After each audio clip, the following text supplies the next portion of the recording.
And tonight at 6 o'clock, we continue our coverage of breaking news. Conservative activist Charlie Kirk was shot and killed this afternoon while speaking at Utah Valley University. Kirk is the founder of Turning Point USA. That's a nonprofit organization that advocates for conservative politics. He also is a close ally of President Donald Trump.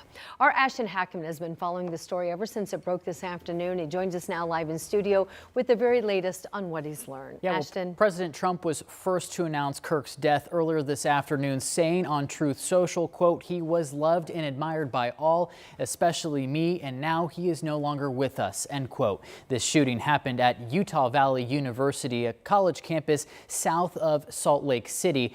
If you don't know, Charlie Kirk was a right-wing activist and well-known media personality, known for starting Turning Point USA, an organization promoting conservative viewpoints on college campuses. Kirk was at UVU Wednesday for the first stop on his American comeback tour.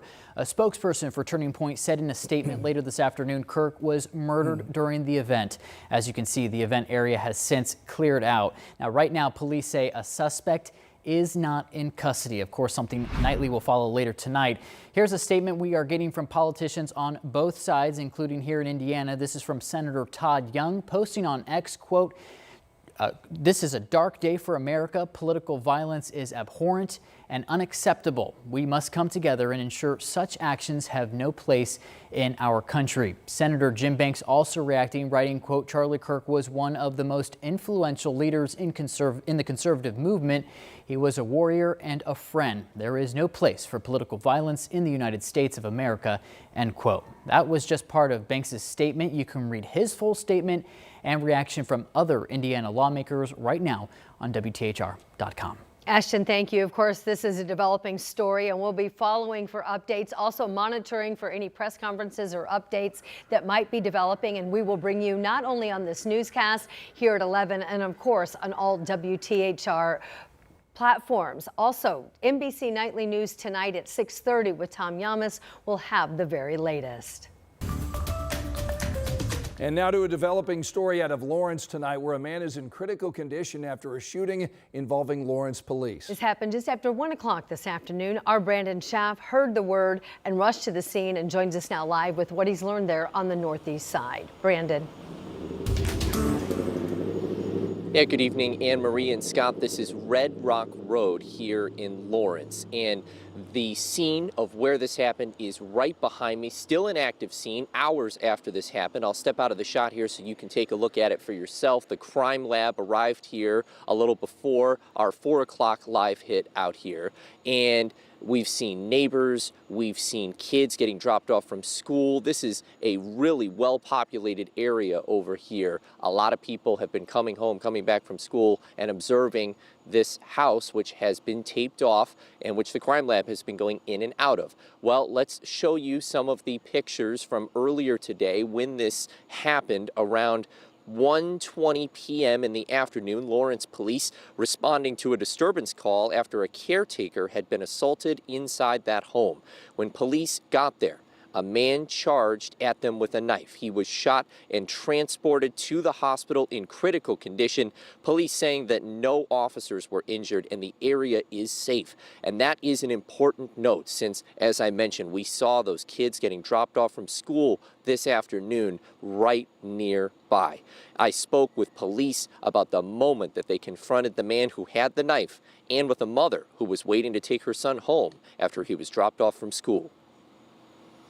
As the officers were trying to de-escalate the situation, the man charged the officers, still armed with the knife, and he was shot by the officers. For Halloween, we do a whole bunch of family stuff, so this is kind of a shock to see cops everywhere and hear that there was a shooting.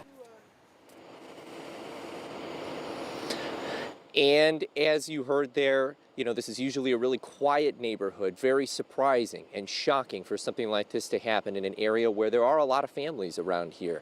And fortunately, she was able to get her son, bring him back home, and try to keep him away from what was a really scary situation here earlier this afternoon. But for now, reporting here in Lawrence, Brandon Schaff, 13 News. All right, Brandon, thanks so much. We'll let you know we have just learned news into our newsroom that the man that was at that shooting scene where Brandon's reporting has now been reported dead. So we'll keep an update on that situation as well. Also tonight, Metro Police are trying to find out who is responsible for a deadly shooting on the north side this afternoon. All of this unfolding around noon at an apartment along Dowwich Lane, which is near 79th and Township Line Road. Police tonight are telling us when officers got there, they found a man inside of an apartment who'd been shot. He died at the scene. Police say it began with a disturbance between some people who knew each other, and so far there's no information on a potential suspect. Well, we've enjoyed a warm day, plenty of sunshine across central Indiana.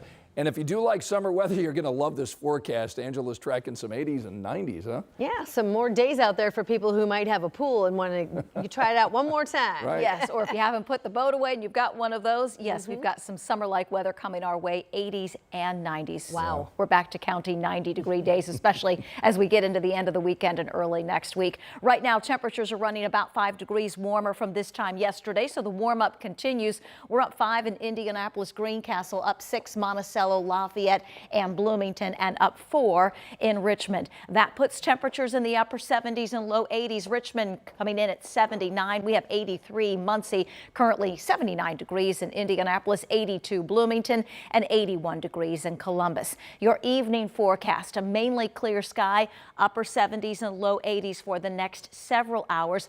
Overnight temperatures will be in the middle and upper 50s. Nothing weather-wise to slow you down early tomorrow morning for that Thursday morning commute. Sunrise tomorrow is at 7:22. The rest of tomorrow, haze and smoke will be an issue. Wildfire smoke back in our forecast with highs tomorrow in the mid-80s. All right, Angela, thank you so much. Tonight at 6 o'clock, there's a new development in the debate over AES's proposed rate hikes. A state consumer group is now against this rate increase. We've got Jenna Webster in studio. She's been following the story. And you're saying this group is actually saying that AES should lower its current price, right? Yeah, I'm sure there's a lot of customers out there that are hoping that is what comes to fruition. Got a long ways to go before we find out. But this is coming from the Indiana Office of Utility Consumer Counselor. It wants monthly rates to be about $11 instead of the $21 AES is proposing. And it says this testimony it just filed comes from months of legal reviews, but also talking to a lot of customers about what they think. The battle over utility bills continues. New testimony is now in the hands of the Indiana Utility Regulatory Commission, recommending it deny AES's increased rate request. And we're also recommending a reduction to AES's current base rates. Olivia Rivera is a spokesperson for the Indiana Office of Utility Consumer Counselor. It says instead of a $192.9 million rate increase, AES should lower costs by $21.2 million. We've heard a lot of people talk about how high their rates are, and we understand that. Our office has been concerned about that, and the utility did not provide sufficient evidence for the rate increase that they're requesting. Affordability concerns is a big topic in testimony filed by the office's director of electric division. He points to state code policy that recognizes the importance of utility affordability. This increase of about $21 a month simply isn't. In the last 10 years, he says AES rates have increased 45%, outpacing inflation. This is the 5th increase the company has requested since 2014, the last being 2 years ago. Written testimony says because this request comes so soon after, affordability does not appear to be a significant concern for the company. Profits should be not the main priority. We should have good, clean electricity, dependable electricity. We received almost 6,800 consumer comments in this case, and that is the most that I can recall filing in my time here. All those customer comments are included in filed testimony too. So AES has previously told us the reason for the rate increase is because the cost of vegetation management has gone up 185% in the last 3 years.